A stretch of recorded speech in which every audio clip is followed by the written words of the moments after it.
आज डिस्कस करेंगे IELTS test 03 का सलूशन।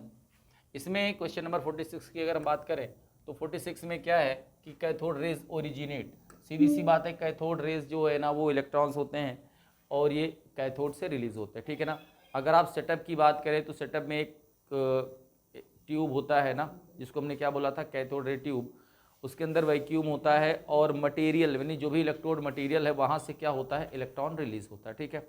लेकिन अगर आपने इसमें कोई गैस ले रखी होगी तो गैस क्या होगा, जैसे हमने ले लिया हाइड्रोजन, ठीक है ना।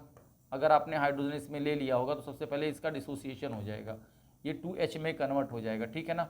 और उसके बाद इसका क्या हो जाएगा, आयोनाइजेशन, यानी कि ये क्या करेगा, ये 2 इलेक्ट्रॉन रिलीज कर देगा।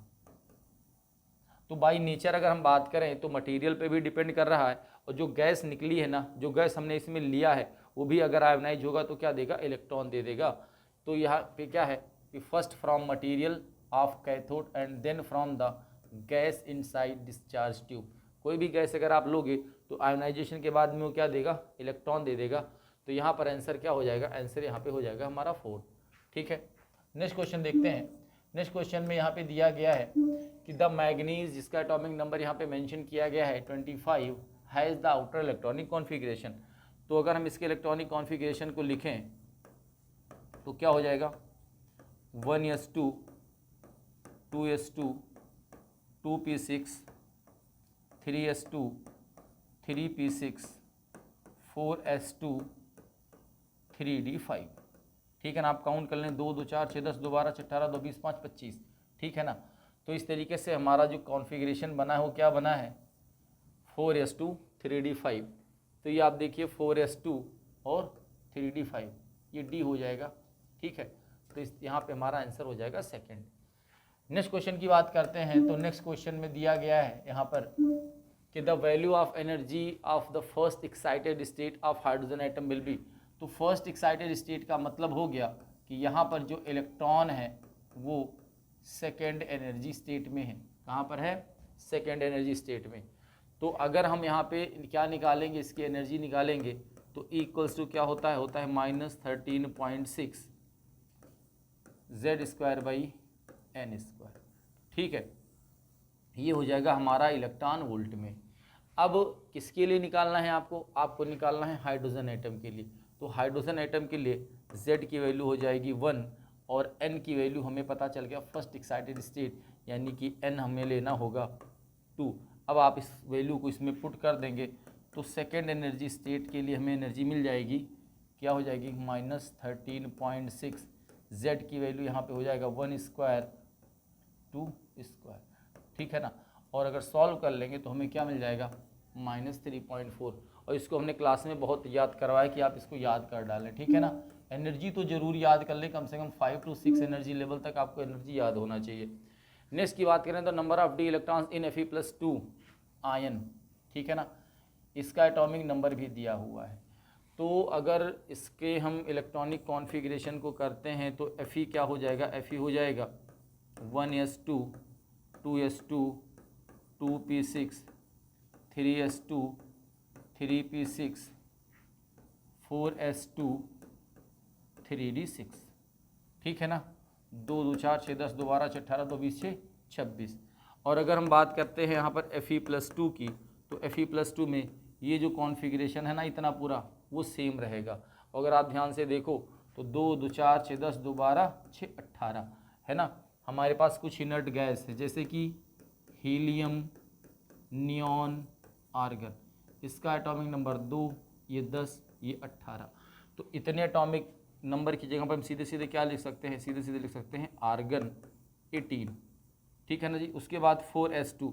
अब यहाँ पे 2 इलेक्ट्रॉन हैं, सॉरी 2 पॉजिटिव चार्ज है, इसका मतलब है 2 इलेक्ट्रॉन हमने रिलीज़ किया होगा, और वो इलेक्ट्रॉन जो रिलीज़ होगा वो हाईएस्ट क्वांटम नंबर से रिलीज हो जाएगा, ठीक है ना। Maximum quantum number principal quantum number है, वहाँ से रिलीज हो जाएगा। तो यहाँ से इलेक्ट्रॉन चला गया तो क्या बन जाएगा, 4s0। अब क्या मिलेगा हमें, केवल 3d6। क्वेश्चन में है कि इसके 3d में 6 इलेक्ट्रॉन हैं, और कहाँ पर इनमें से और कहाँ पर आपको 6 इलेक्ट्रॉन अवेलेबल हो सकते हैं। तो अगर पी इलेक्ट्रॉन नियान की बात करें तो नियान के पी इलेक्ट्रॉन में कितने होंगे, अगर नियान की बात करें तो नियान होता है 10, ठीक है ना जी। ये होगा 1s2 2s2 2p6। तो अगर आप बात करते हैं नियॉन की, तो नियॉन के p में कितने इलेक्ट्रॉन हैं? 6 इलेक्ट्रॉन है, यानी इसके d इलेक्ट्रॉन के ठीक बराबर है। ठीक है, तो ये सही है। s electron in magnesium, magnesium की बात करते हैं तो मैग्नीशियम होता है 12, इसको भी ओपन करके पूरा लिखते हैं 1s2 2s2 2p6 3s2 3p6 4s2 2 2 4 6 10 2 12। देखिए आपके पास 12 ही इलेक्ट्रॉन है, आगे जाने की ज़रूरत ही नहीं है। तो अगर हम यहाँ पे बात करें Mg की, ठीक है ना, तो Mg में टोटल कितने इलेक्ट्रॉन हो जाएंगे? 2 ये हो गए, 2 ये हो गए 4, और 2 ये हो गए 6। तो यहाँ भी S में कितने इलेक्ट्रॉन आपको दिखाई पड़ गए? यहाँ भी S में आपको इलेक्ट्रॉन दिखाई पड़ गए हैं केवल 6। ठीक है ना, और यही क्वेश्चन में पूछा भी गया है, यही क्वेश्चन में पूछा भी गया है कि किसमें इलेक्ट्रॉन जो है ना वो 6 इलेक्ट्रॉन हो सकते हैं। तो यहाँ पे D के 6 इलेक्ट्रॉन, यहाँ में Mg के S में 6 इलेक्ट्रॉन। बात करते हैं डी इलेक्ट्रॉन्स इन Fe। तो अगर हम Fe की बात करें तो आप साफ साफ देख रहे हो ना कि Fe की जो है ना 3D। तो अगर हम यहाँ पे बात करें तो Fe के 3D में भी कितने इलेक्ट्रॉन हैं? 6 हैं, तो ये भी सही है। अब हम नेक्स्ट बात करते हैं क्लोरीन की। क्लोरीन क्या होगा? 1s2 2s2 2p6 3s2 3p6 2 2 4 6 10 2 12 6 18, और ये होता कितना है? ये होता है 17। ठीक है ना, यानी कि P में कितने इलेक्ट्रॉन भरने होंगे हमें?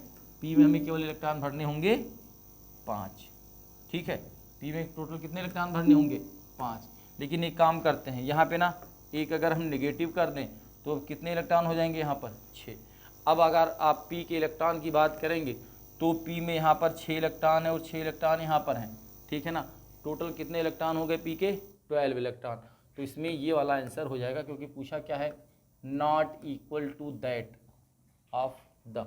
ठीक है, नेक्स्ट क्वेश्चन अगर हम देखें तो नेक्स्ट क्वेश्चन में दिया हुआ कि in an atom 2 electrons move around the nucleus in circular orbit of ratio r and r। ठीक है, the ratio of time taken by them to complete 1 revolution. तो हमने बताया हुआ है कि यहाँ पे जो टाइम है और रेडियस है उसमें एक रिलेशन है। क्या है वो रिलेशन? है t² directly proportional to r³। ठीक है, तो इस तरीके से हम लिख सकते हैं T1/T2 whole square equals to R1/R2 whole cube. ठीक है भाई, तो T1/T2 हमें बताना है, यहाँ पर रेडियस दिया है R और 4R, तो ये हो जाएगा R और ये हो जाएगा हमारा 4R whole cube. R cancel हो गया। अब यहाँ पे क्या मिल जाएगा? यहाँ पे T1/T2 square equals to 1 by क्या हो जाएगा? 4 का क्यूब 64। अब हमें क्या करना है? हमें T1/T2 निकालना है, तो हमें क्या कर देना होगा? इस साइड रूट कर देना होगा, तो रूट बाई 1/64। ठीक है ना, 1/64, और ये क्या हो जाएगा? 1/8। तो इस तरीके से जो टाइम का रेशियो है वो क्या होगा? 1/8 हो जाएगा। क्लियर है? नेक्स्ट क्वेश्चन देखते हैं। नेक्स्ट क्वेश्चन में दिया गया है the new electrons inter in the orbital when. तो आपको ये बात समझना पड़ेगा कि जो अबाउ प्रिंसिपल है वो इसी पे बेस्ड है कि इलेक्ट्रॉन नए ऑर्बिट में तब इंटर करता है जब जो लोअर एनर्जी वाला ऑर्बिटल है ना वो फिल हो जाता है। ठीक है ना, और जो लोअर एनर्जी है वो कहाँ से हम पता करते हैं? n+l से, है ना। तो n+l की वैल्यू जिसकी मिनिमम होगी उसमें इलेक्ट्रॉन पहले फिल होगा और उसके बाद हाइयर एनर्जी में जाता जाएगा। नेक्स्ट की बात करें तो which observation led Rutherford to conduct that nucleus has very small value. किस ऑब्जर्वेशन से ये पता चला कि न्यूक्लियस का वैल्यूम है ना वो बहुत कम है? तो अगर हम एक्सपेरिमेंट की बात करें तो ये न्यूक्लियस का पार्ट है और ये हमारा बाहर का पार्ट है। तो मोस्ट ऑफ द पार्टिकल्स क्या होते थे? सीधे चले जाते थे। जो न्यूक्लियस के पास से होता था वो थोड़ा सा डिफ्लेक्ट करता था। ठीक है ना, वो थोड़ा सा डिफ्लेक्ट करता था। लेकिन वेरी फ्यू पार्टिकल्स यानी लगभग 20,000 में से एक रेज ऐसी थी जो सीधे जा रही थी, यहाँ से टकराने के बाद में क्या हुआ था, वो वापस आ गया था। इसका मतलब क्या था कि न्यूक्लियस की साइज़ जो है ना वो बहुत छोटा है, और वो जो न्यूक्लियस है ना वो बहुत ही ज़्यादा डेंस है। तो the which observation of let the Rutherford to conclude that nucleus has very small volume, किस एक्सपेरिमेंट से पता चला? The number of alpha particles deflected by was very large. जी बहुत गलत है, बिल्कुल गलत है, क्योंकि वो बहुत कम था। जो रेज डिफ्लेक्ट हुआ था, बैक आया था, वो 20,000 में से केवल एक पार्टिकल, एक रेज था जो क्या हुआ था, डिफ्लेक्ट हुआ था। सेकेंड की बात करें, 0 गलत है। The number of alpha particles deflected were very small, ये हो जाएगा हमारा सही आंसर, करेक्ट है। नेक्स्ट की बात करते हैं, तो भाई नेक्स्ट क्वेश्चन में है the electronic configuration of an atom ion can be defined by which of the following. तो जब भी आप इलेक्ट्रॉनिक कॉन्फ़िगरेशन करते हैं तो इन तीनों रूल्स को साथ में कंबाइन करते हुए यूज़ करते हैं, ठीक है ना। इलेक्ट्रॉन को एनर्जी के फॉर्म में अरेंज करना है, अबाव प्रिंसिपल, कब इलेक्ट्रॉन कैसे फिल करना है, पाउलीज और हुंड के अकॉर्डिंग। तो ये ऑल ऑफ दीज हो जाएगा हमारा इसका आंसर, क्लियर है। नेक्स्ट की बात करें तो नेक्स्ट क्वेश्चन में है choose the limitations of Bohr's model of an atom. It could not explain Zeeman effect. Zeeman effect क्या होता है, हमें पता है कि जो स्पेक्ट्रल लाइंस होती हैं, उस स्पेक्ट्रल लाइंस को अगर हम इलेक्ट्रिक फील्ड और मैग्नेटिक फील्ड, इलेक्ट्रिक फील्ड में रखते हैं तो पता चलता है ना कि वो जो एक लाइन थी वो बहुत ढेर सारी लाइंस में स्प्लिट हो गई है, ठीक है जी। लेकिन इस बात को बोर मॉडल से नहीं समझाया जा सकता। ऐसे ही अगर हम लोग मैग्नेटिक फील्ड में रखते हैं तब भी वो जो लाइंस है ना वो ढेर सारी लाइंस में स्प्लिट हो जाती है। ये कैसे स्प्लिट होती है इसको भी नहीं बताया जा सकता।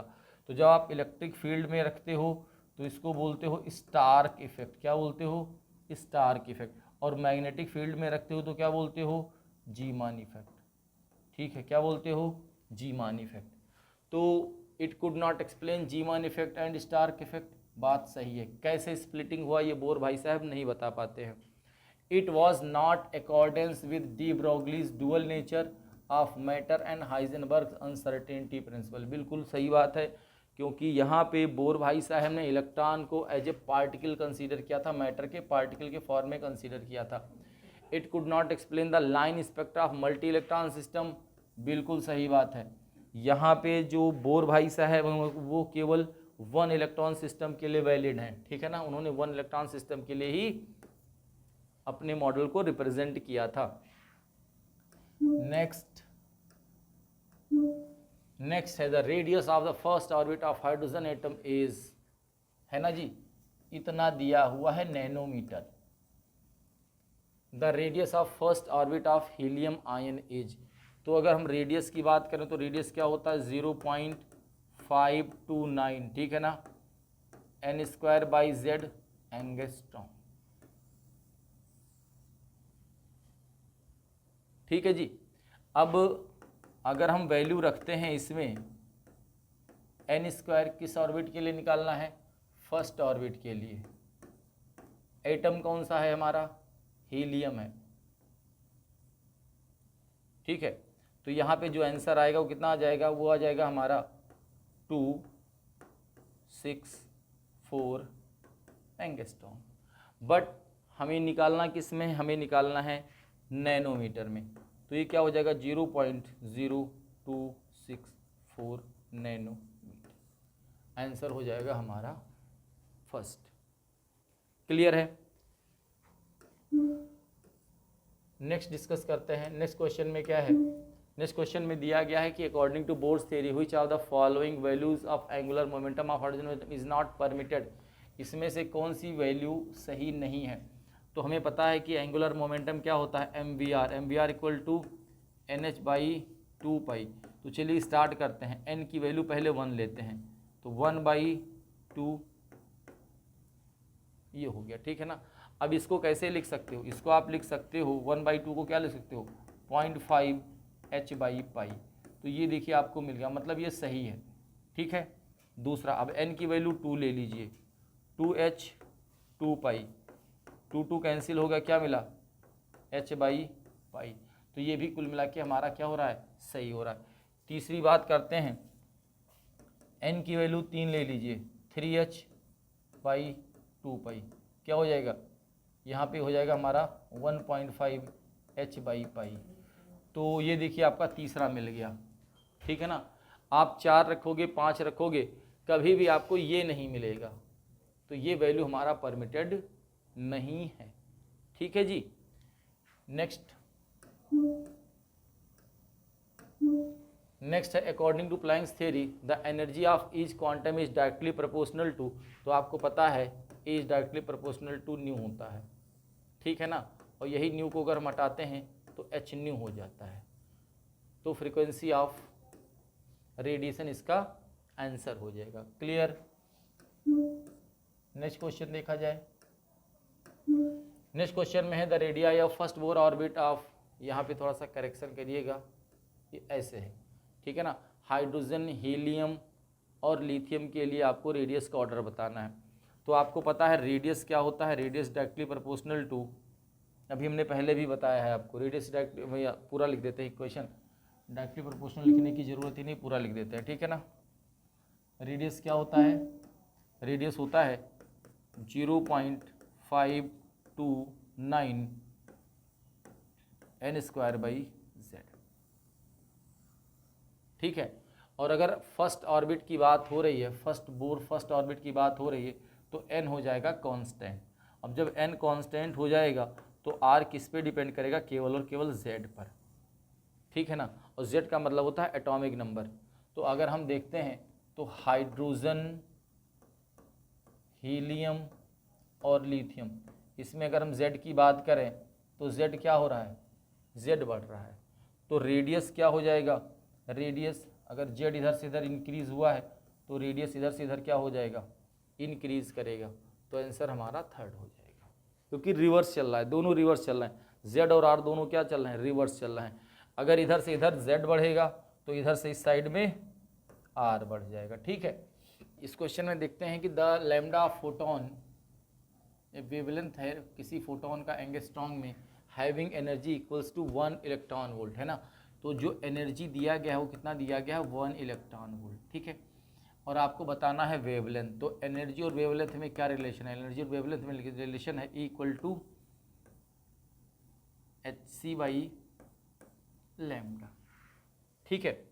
लेकिन बात ये है, बात यहाँ पर कि जो E है ना वो इलेक्ट्रॉन वोल्ट में है, और अगर आप H की वैल्यू रखेंगे तो H की वैल्यू रखना होगा आपको जूल में। तो एक काम करते हैं, इलेक्ट्रॉन वोल्ट को जूल में कन्वर्ट कर लेते हैं। कैसे करेंगे, 1 × 1.6 × 10⁻⁻19 कूलाम से मल्टीप्लाई कर देंगे। तो इस तरीके से किस में कन्वर्ट हो जाएगा, ये कन्वर्ट हो गया जूल में। तो अब एनर्जी हमें मिल गया है, जो इलेक्ट्रॉन वोल्ट था वो जूल में मिल गया। अब आपको निकालना है वेवलेंथ, ठीक है ना जी, वेवलेंथ निकालना है। और एक बात और समझिएगा, क्योंकि यहाँ पर हम जो h की वैल्यू रखेंगे वो किस में रखेंगे, जूल में। c वेलोसिटी ऑफ लाइट किस में रखेंगे, मीटर पर सेकेंड में। तो जो लैम्डा की वैल्यू आएगी वो आएगी मीटर में। तो h की वैल्यू क्या होती है, 6.626 × 10⁻34 जूल सेकेंड। c की बात करें तो क्या होगा, 3 × 10⁸ मीटर पर सेकेंड। और e को हमने कर दिया नीचे, ये हो जाएगा 1.6 × 10⁻19, ठीक है जी। बस आप इसको सॉल्व कर लेंगे तो जो लैम्डा आएगा that lambda will be in meter. और आपको किस में कन्वर्ट करना है, आपको कन्वर्ट करना है उसको किस में जी, एंगस्ट्रॉम में। और जब आप उसको एंगस्ट्रॉम में कन्वर्ट कर लेंगे तो आपको आंसर मिल जाएगा क्या, 12.40 × 10⁻3, ठीक है।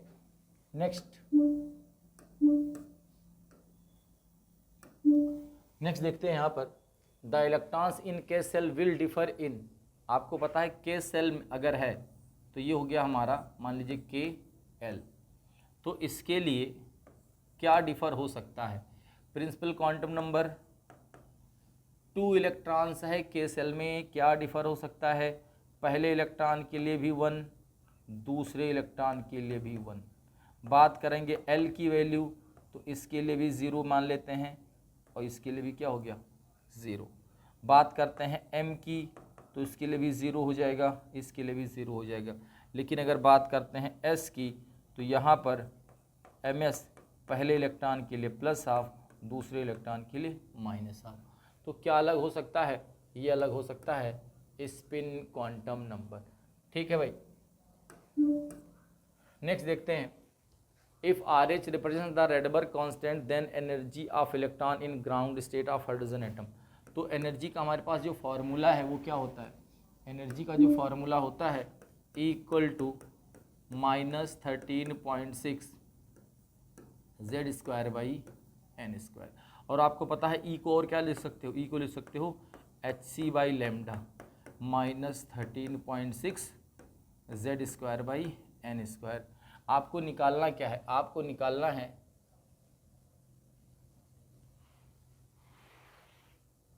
Then the energy of electron. ठीक है ना। तो एक काम कर सकते हैं, यहाँ पे ये एनर्जी तो निकली गई है, तो इसको पहले ना 1/λ के फॉर्मेट में कर लेते हैं।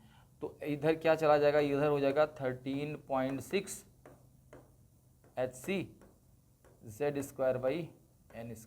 अब ये क्या बन गया, ये बन गया हमारा RH, है ना, रेडबर्ग कांस्टेंट हो गया। तो 1/λ इक्वल्स टू क्या हो जाएगा -RH। अब Z², देखो हाइड्रोजन के लिए Z की वैल्यू कितनी लेनी है 1, और फर्स्ट ऑर्बिट यहाँ पे दिया हुआ, कैसे पता चला फर्स्ट ऑर्बिट, क्योंकि ग्राउंड स्टेट लिखा हुआ है, तो n की वैल्यू क्या हो जाएगी 1। तो यहाँ पे ये हमें मिल गया -RH। लेकिन आपको निकालनी है एनर्जी, तो आप एक काम कर सकते हैं, एनर्जी क्या होता है, एनर्जी यहीं से देख लो आप, एनर्जी जो होता है ना इक्वल टू hc/λ होता है। तो एक काम करते हैं ना, अगर हम यहाँ पर hc से मल्टीप्लाई कर दें तो क्या हो जाएगा RH hc, और this will be energy -RH hc। तो इस तरीके से आंसर हमारा क्या हो जाएगा सेकेंड। ठीक है जी। नेक्स्ट बात करते हैं, नेक्स्ट क्वेश्चन में है विच of the following set of quantum number represent incorrect arrangement. तो इसके लिए हमारे पास एक तरीका है कि n की वैल्यू हमेशा l से ज़्यादा होनी चाहिए, और l की वैल्यू जो है ना वो रेंज होनी चाहिए, किसमें, m की वैल्यू जो है, m की वैल्यू वो l के रेंज में होनी चाहिए, m की वैल्यू l के रेंज में होनी चाहिए। ठीक है जी, m की वैल्यू l के रेंज में होनी चाहिए, ये बात आपको पता होना चाहिए। तो देखते हैं यहाँ पर n is greater than l, ये सही हो गया, और m की वैल्यू l के रेंज में है, सही हो गया, s½ है, सही है। l की वैल्यू कम है, m की वैल्यू देखिए रेंज में है, 0 से 0 के रेंज में है, ये भी सही है। यहाँ पे बात करते हैं तो l की वैल्यू n से कम है, इतना तो ठीक है, लेकिन यहाँ पे देखते हैं -3 आ गया, होना क्या चाहिए था -2 से +2 के बीच का रेंज होना चाहिए था, लेकिन वो क्या हो गया -3 चला गया। मतलब ये हमारा क्या हो जाएगा, यही हमारा सही आंसर हो जाएगा, क्योंकि इनकरेक्ट पूछा हुआ है। नेक्स्ट बढ़ते हैं आगे, देखते हैं which electron level would allow to hydrogen atom to absorb a photon but not to emit. ठीक है जी। तो जो लोवेस्ट एनर्जी स्टेट है वो अगर इलेक्ट्रॉन एनर्जी एब्जॉर्ब करेगा तो अपने हाई एनर्जी स्टेट में तो चला जाएगा, लेकिन वो कभी भी इमिट नहीं कर सकता। क्यों? क्योंकि अपने लोवेस्ट एनर्जी स्टेट में बैठा हुआ है। तो यहाँ पर आंसर हमारा हो जाएगा 1s। ठीक है जी। वैसे आप एक एनर्जी लेवल भी बना सकते हो, जैसे हमारे पास ये एनर्जी लेवल है, ठीक है ना, और कोई इलेक्ट्रॉन यहाँ पर है तो वो एब्जॉर्ब करके कहाँ जाएगा, हाई एनर्जी लेवल में, लेकिन वो इमिट करके कहाँ जाएगा, क्योंकि वो खुद लोएस्ट एनर्जी स्टेट पे बैठा हुआ है, तो वो इमिट अब नहीं करेगा। तो 60 का आंसर क्या हो जाएगा, 63 का आंसर हो जाएगा 1। 64 में है, in a sample of hydrogen atom electron makes transition from 5th excited state to ground state. तो 5th एक्साइटेड स्टेट का मतलब है कि जो N2 है वो 6 हो गया, और ग्राउंड स्टेट का मतलब है कि N1 हो गया 1। तो अब N2 और N1 हमें पता चल गया। आगे है प्रोड्यूसिंग ऑल पॉसिबल फोटॉन्स, बहुत सारे मतलब सारे फोटॉन प्रोड्यूस करते हैं, बट आपको केवल बताना है lines in infrared reason, calculate the number of different lines in IR। बहुत सारी लाइंस बनती है, लेकिन आपको बताना केवल है IR में। तो अगर हम स्पेक्ट्रल लाइंस की बात करें, टोटल स्पेक्ट्रल लाइंस क्या होता है, N2 - N1 N2 minus N1 plus 1 divide by 2 होता है। तो N2 हो गया 6 minus 1, 6 minus 1 plus 1 divide by 2, ठीक है जी। तो ये कैंसिल हो जाएगा और ये क्या हो जाएगा 5 और 6 30, ठीक है ना, ये आपका आ जाएगा 15। तो टोटल लाइंस आपको मिलने वाली है 15। लेकिन इसमें आपको बताना क्या है, केवल आपको बताना है IR। तो आपको पता है कि जो लाइमन होता है, लाइमन जो है ना वो 2 से, एक मिनट, जो लाइमन होता है, लाइमन सीरीज आपको यूवी में दिखता है, ठीक है ना, बामर आपको विजिबल में दिखता है, और इसके बाद वाले सारे सीरीज कहाँ दिखते हैं, इसके बाद वाले सारे सीरीज आपको दिखते हैं IR में, है ना।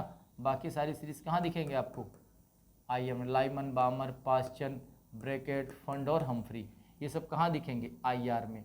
तो आपके पास टोटल लाइंस कितनी मिल गई हैं, 15।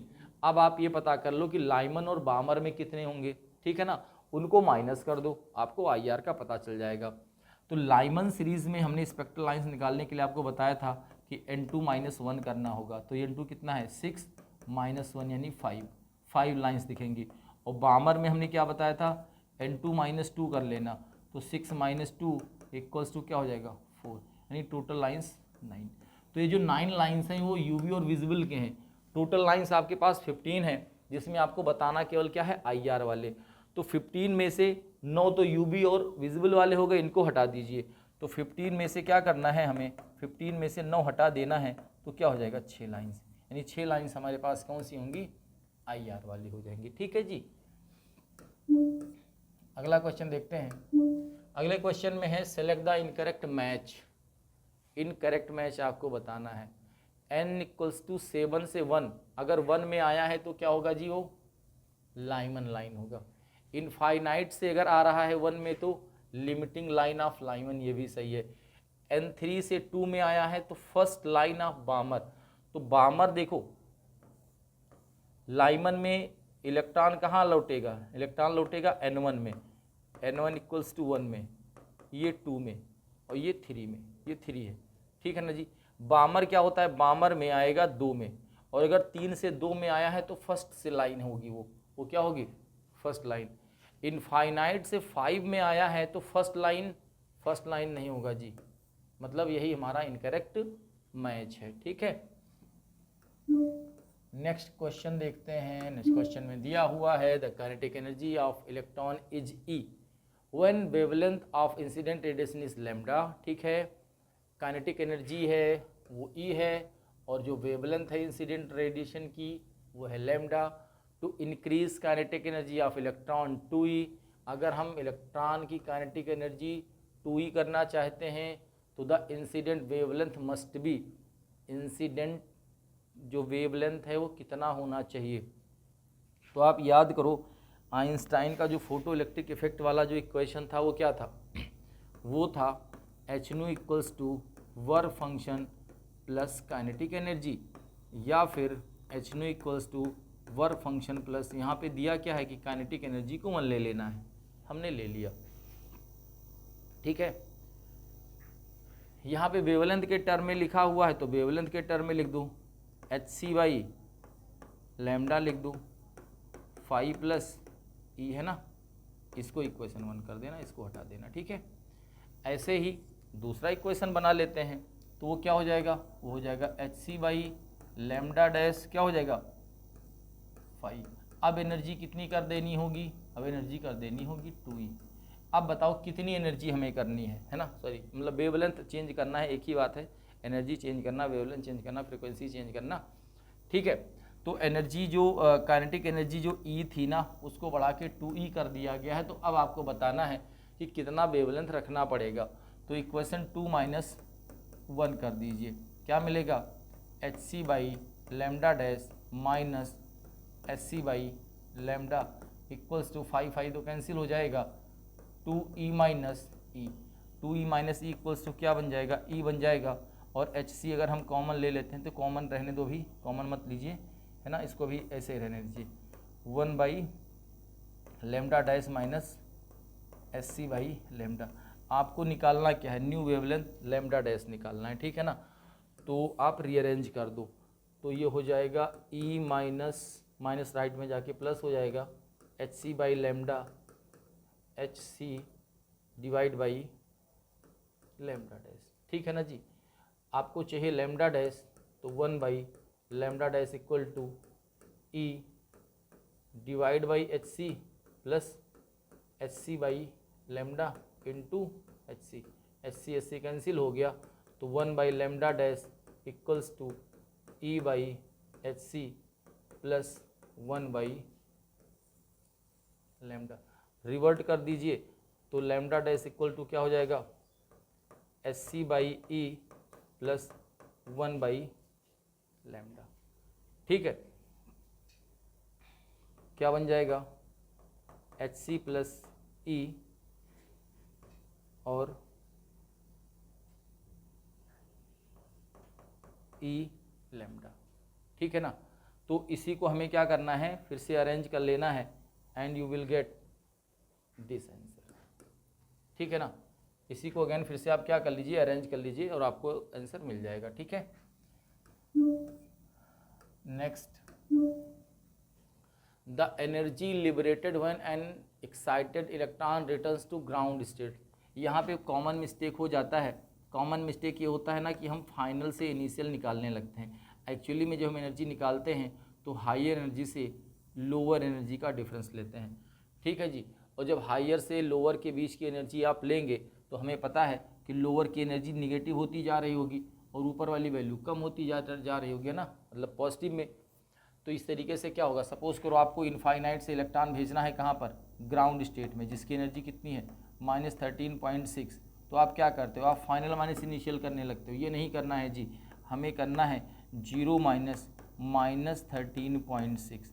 तो ये हमेशा वैल्यू क्या आ जाएगी, पॉजिटिव आएगी। और हर एक एनर्जी लेवल के लिए वैल्यू क्या कर दी गई है, फिक्स कर दी गई। तो ओनली स्पेसिफाइड पॉजिटिव वैल्यू आएगी, कोई भी ऐसे रैंडम वैल्यू नहीं आएगी। ठीक है। नेक्स्ट क्वेश्चन देखते हैं। The ionization energy of hydrogen atom is 13.6 electron volt. अब देखिए हाइड्रोजन एटम के लिए 13.6 इलेक्ट्रॉन वोल्ट है। इसका मतलब है कि जो एनर्जी है वो कितना है, एनर्जी है 13.6।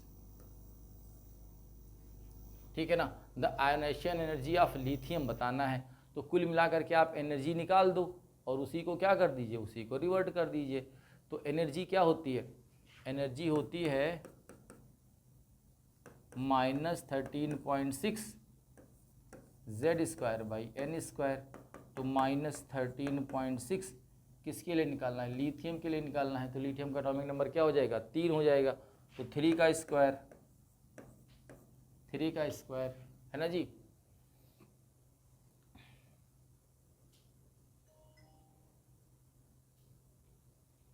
ये क्या हो जाएगा हमारा -13.6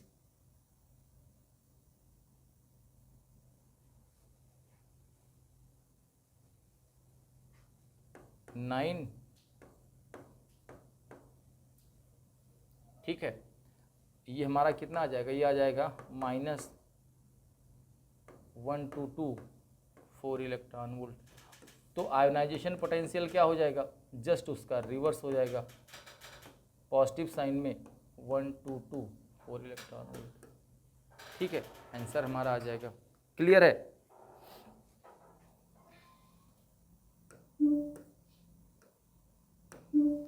नेक्स्ट बात करते हैं कि यहाँ पे दिया है पोटेंशियल दिया है ना, on two particles A and B are plotted against de Broglie wavelength where B is the potential of the particle which of the following relation is correct about the mass of particle. तो देखिए relation है wavelength का और potential का V into M, है ना। पूरा equation लिखने की जरूरत नहीं, अपन का जितने से काम है उतना हमने कर लिया। ठीक है ना। तो एक काम करते हैं, लैम्डा हो गया, इधर अगर हम पोटेंशियल कर दें तो क्या बचेगा, 1/√m बच जाएगा। ठीक है जी। तो अगर आप ध्यान से देखो तो ये m लैम्डा और v क्या है, इन्वर्सली प्रोपोर्शनल है। एक चीज़ और ध्यान से देखिए, तो लैम्डा और जो पोटेंशियल है, अगर इसमें से कोई एक बढ़ेगा तो दूसरे को कम होना पड़ेगा। ठीक है ना। क्योंकि इसको कांस्टेंट रखना है, ठीक है। तो यहाँ पर क्या करना होगा, यहाँ पर हमें जो ग्राफ देखना होगा वो पोटेंशियल वर्सेस लैम्डा के लिए देखना होगा, ठीक है ना। ये पोटेंशियल वर्सेस लैम्डा का हमारा ग्राफ है और ये हमारे मास का कर्व है। तो एक काम करते हैं, यहाँ पे ना हम इन दोनों में से किसी एक को कांस्टेंट कर लेते हैं। चलिए यहाँ पे हमने वेवलेंथ को कांस्टेंट कर दिया। अब इसको ना यहाँ पे मिलाते हैं। अब आप देखो वेवलेंथ तो कांस्टेंट हो गया, अब वेवलेंथ का कोई मतलब तो रहा नहीं। अब बात आई पोटेंशियल की, तो अगर आप ध्यान से देखो तो बी वाले में पोटेंशियल इतना है, ठीक है ना। और अब क्या हुआ, पोटेंशियल कम हुआ, पोटेंशियल कम हुआ, ठीक है ना जी। तो पोटेंशियल और मास में क्या रिलेशन होगा, इनवर्स। तो पोटेंशियल कम होने का मतलब है मास बढ़ गया, इसका मतलब है mass of A is greater than mass of B. Next question, according to Bohr's theory which of following transition in hydrogen atom will give rise the least energetic photon, सबसे कम। तो जैसे जैसे आप एनर्जी लेवल में ऊपर जाते जाओगे एनर्जी गैप कम होता जाएगा, और जैसे जैसे एनर्जी गैप कम होता जाएगा फोटोन बहुत कम एनर्जी वाला रिलीज करेगा। तो आंसर हो जाएगा 3, ठीक है जी। बात करते हैं 71 की, तो हुई set of quantum number is valid for D electrons. तो डी इलेक्ट्रॉन्स के लिए यल की वैल्यू क्या होनी चाहिए थी, 2 है ना। तो देखो ये कैंसिल हो गया, ये कैंसिल हो गया, ठीक है ना। अब आगे बढ़ते हैं, ये यहाँ पे देखो एस की वैल्यू 0 नहीं होती, हाफ होती है। तो हमारा आंसर क्या हो जाएगा, 71 का 3rd हो जाएगा। क्लियर है, ओके ओके ओके। नेक्स्ट बढ़ते हैं, the correct set of 4 quantum numbers for the outer most electron of Na। Sodium के लिए आउटर है ना मोस्ट इलेक्ट्रॉन के बारे में बताना है। तो अगर हम लिखते हैं सोडियम का इलेक्ट्रॉनिक कॉन्फ़िगरेशन तो हो जाएगा 1s2 2s2 2p6 है ना, 3s1 2 2 4 6 10 और 11। सोडियम का एटॉमिक नंबर कितना है, 11। तो प्रिंसिपल क्वांटम नंबर कितना होना चाहिए, 3। ये हो गया खट्टम, ठीक है ना जी। उसके बाद में s की वैल्यू क्या होनी चाहिए, 0, ये हो गया खट्टम। अब ये 2 बचा, ठीक है जी। अब m की वैल्यू बताओ, m की वैल्यू होनी चाहिए -0 से +0 के बीच में। तो आंसर हो गया ये हो गया खट्टम, ठीक है जी। तो पहला हो गया आंसर। नेक्स्ट क्वेश्चन में देखते हैं कि azimuthal quantum number could have value of n, है ना। अजीमुथल क्वांटम नंबर की जो वैल्यू है ना उसको n लेनी है, also in addition to normal value. जो हम लोग नॉर्मल वैल्यू लेते हैं उसके अलावा हमें n की वैल्यू लेनी है, तब इलेक्ट्रॉनिक कॉन्फ़िगरेशन क्या बनेगा। तो एक बार समझते हैं कि मान लेते हैं n की वैल्यू 1 हो जाए, ठीक है ना। तो l की वैल्यू हम जनरली क्या लेते हैं, 0 से लेकर के n-1 तक लेते हैं, ठीक है ना। लेकिन अब हमें एक वैल्यू और ऐड करनी होगी साथ में n वाली वैल्यू, ठीक है ना।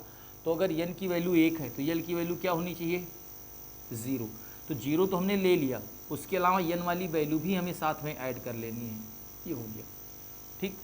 अब अगर n की वैल्यू 2 हो जाए तो l की वैल्यू क्या होगी, 0 और 1। लेकिन हमें n की वैल्यू भी ऐड कर लेनी है, जैसा कि क्वेश्चन में कहा गया है। अगर हम n की वैल्यू 3 लेते हैं तो l की वैल्यू 0 1 2 होगा। लेकिन अकॉर्डिंग टू क्वेश्चन l की वैल्यू हमें भी फिर से काउंट करनी होगी, जो कि इक्वल टू n लेना है, ठीक है जी। अब देखो ये किसको रिप्रेजेंट करेगा, ये करेगा 1s, ये किसको 1p, ये 2s, ये 2p, ये 3p, ये किसको 2p, ये 3s, 3p, 3d और 3f। ये हमारे पास हो गए ऑर्बिटल, सेल और सब सेल्स। अब हमें इलेक्ट्रॉन की फिलिंग करनी है। इलेक्ट्रॉन की फिलिंग हम करते हैं n+l रूल से। तो n 1 है और l 0 है तो क्या हो जाएगा, 1 हो गया, 1 और 1 2 हो जाएगा, 2 0 2 हो जाएगा, 2 1 3 हो गया, 2 2 4 हो गया, ठीक है ना। अब इस पे आ जाओ, 3 0 3 3 1 4 3 2 5 3 3 6। तो यहाँ पर हमने n+l की वैल्यू लिख लिया, ठीक है ना। सबसे कम वैल्यू किसकी है, यहाँ पर ये वैल्यू किसकी होगी, 1s की। अब बात करते हैं 2 की, तो देखो 2 यहाँ पे हमें मिला, इसमें से कम वैल्यू किसकी है, कम वैल्यू हमें लेनी पड़ेगी जिसका प्रिंसिपल क्वांटम नंबर कम होगा, यानी कि 1p।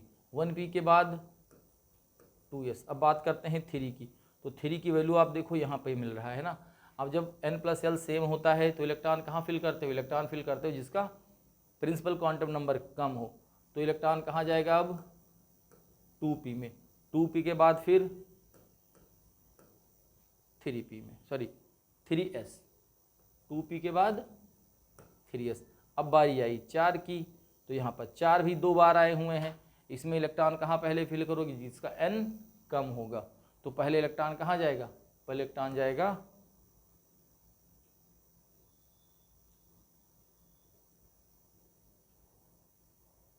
कहाँ पे हो गया जी, एक मिनट, एक बार इसको फिर से अरेंज करते हैं। देखिए ये हुआ 1s, फिर ये 1p, ठीक है 1p और ये 2s, 1p 2s में पहले कौन फिल होगा 1p फिर 2s। फिर बात करते हैं 3 की, तो 3 जो है ना, 3 और 3 इसमें पहले कौन फिल होगा 2p और उसके बाद ये क्या है 4s। अब बात करते हैं 4 की, तो ये जो 4 की वैल्यू है वो किसकी है 2s 2p, ये होगा भाई 2d, है ना, ये हो गया, l की वैल्यू 0 है ना तो 2d हो जाएगा, तो 4s ये हो गया हमारा 4s, सॉरी 4s कह रहा है s, एक मिनट फिर से देखते हैं, ये हुआ 1s हो गया, उसके बाद में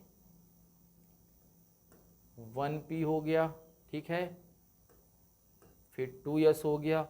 अब 3 में देख लो, 3 में क्या होगा, पहले 2p आएगा, 2 के बाद में फिर 3s आएगा।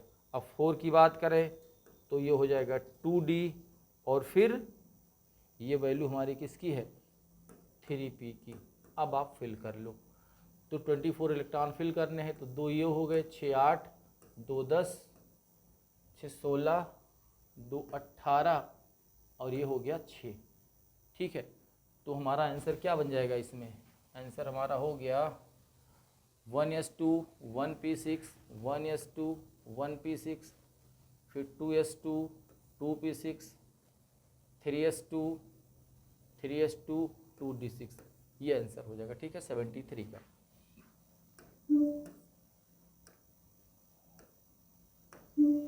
नेक्स्ट देखते हैं, kinetic energy of photon is directly proportional to intensity, पूरा का पूरा गलत है, ठीक है। ये डिपेंड करता है किस पे,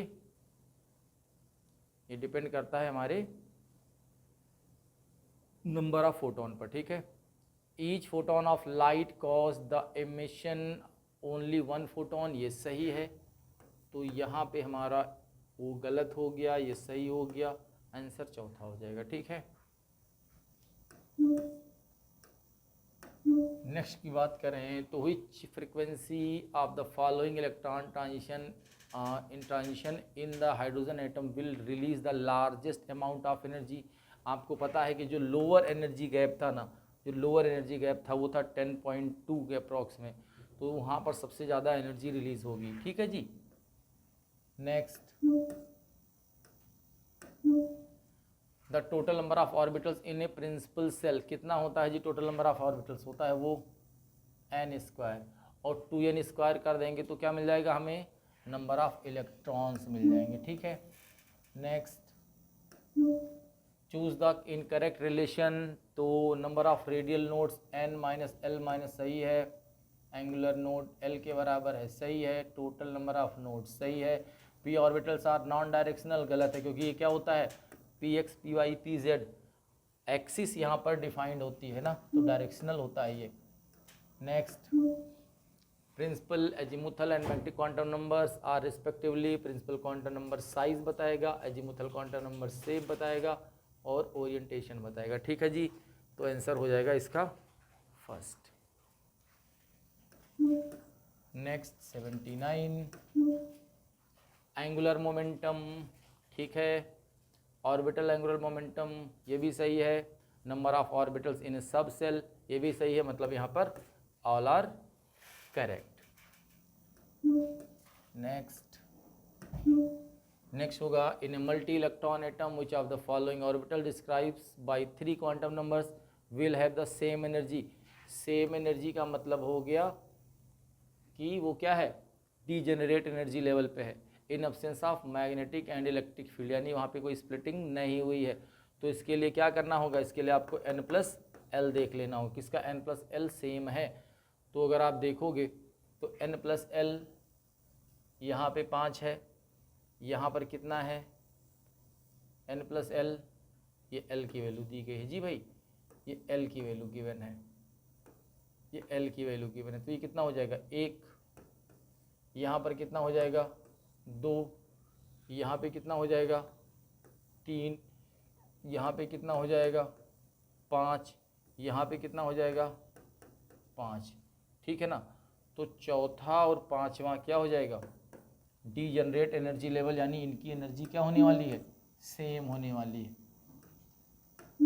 next, the nodal plane of dz² y² की बात करें तो ये देखिए dx² y² में जो नोडल प्लेन होता है वो 45 डिग्री होता है ना, from the axis. Okay, next, the number of electrons in sub shell having principal quantum number 6। तो नंबर ऑफ इलेक्ट्रॉन्स के लिए क्या करना होता है, n² × 2 क्या हो जाएगा जी 2, n की वैल्यू 6 है, स्क्वायर कर दिया कितना हो जाएगा 2 × 36 यानी कि 72। ठीक है जी।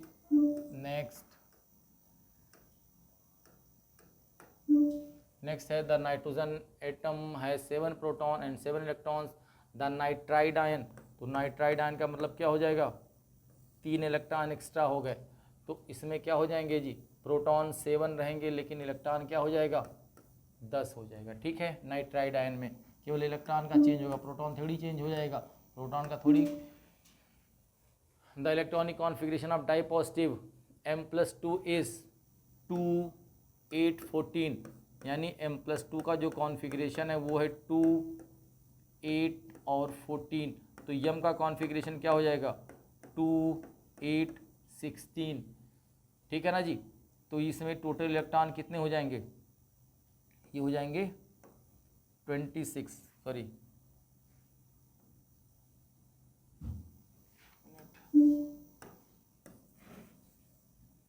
ठीक है जी, ये हो जाएंगे हमारे पास कितने टोटल इलेक्ट्रॉन 26। अब जितना इलेक्ट्रॉन होते हैं ये इलेक्ट्रॉन हो गए, उतने ही क्या हो जाएंगे प्रोटॉन हो जाएंगे। तो एटॉमिक मास कितना दिया है 56, तो 56 में से क्या करना है नंबर ऑफ प्रोटॉन कम कर देना है, कितना हो जाएगा 30 क्या हो गए 30 न्यूट्रॉन्स हो गए। क्लियर है। Next, which of following atoms contains the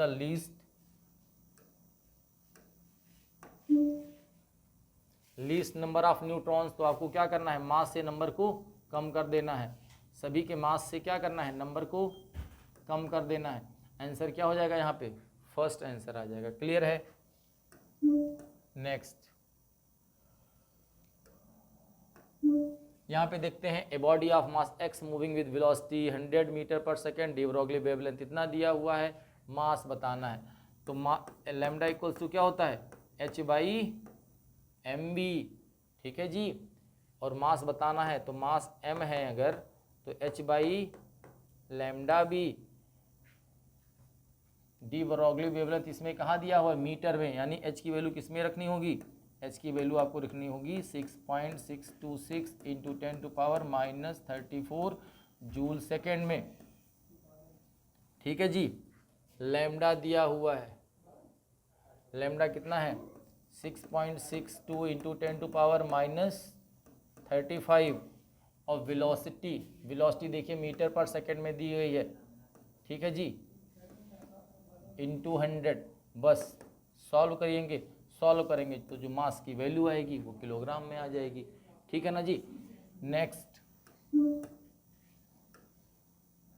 next है isotopes of an element have similar chemical but different physical properties.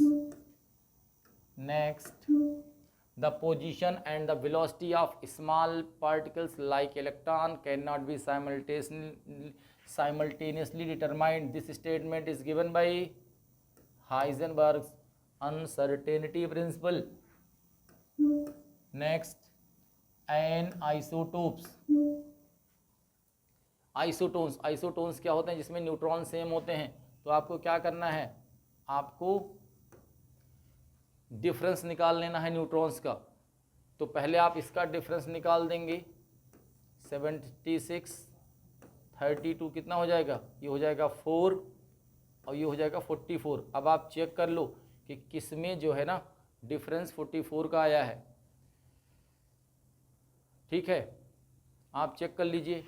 तो आप देख रहे हो 78 और 34, ये 4 हो जाएगा, ये 4 हो जाएगा, आंसर हमारा चौथा हो जाएगा, ठीक है जी। क्वेश्चन नंबर है 90 और सबसे आसान क्वेश्चन है। यहाँ पे पूछा हुआ है वेव नंबर क्या होगा अगर रेडिएशन का, इलेक्ट्रोमैग्नेटिक रेडिएशन का वेवलेंथ क्या है 600 नैनोमीटर। तो आपको पता है वेव नंबर क्या होता है 1/λ। लैम्डा की जगह पे आपको क्या रख देना होगा 1/600 नैनोमीटर, ठीक है जी। एंड फिर बाद में इसको क्या करना है, इसको हमें कन्वर्ट कर लेना है, जो भी आंसर आएगा वो वेव नंबर किस में आ जाएगा, ठीक है, और उसको किस में कन्वर्ट कर लेना होगा हमें, सेंटीमीटर में। तो यहाँ पे आंसर हमारा क्या हो जाएगा फर्स्ट, ठीक है। Thank you.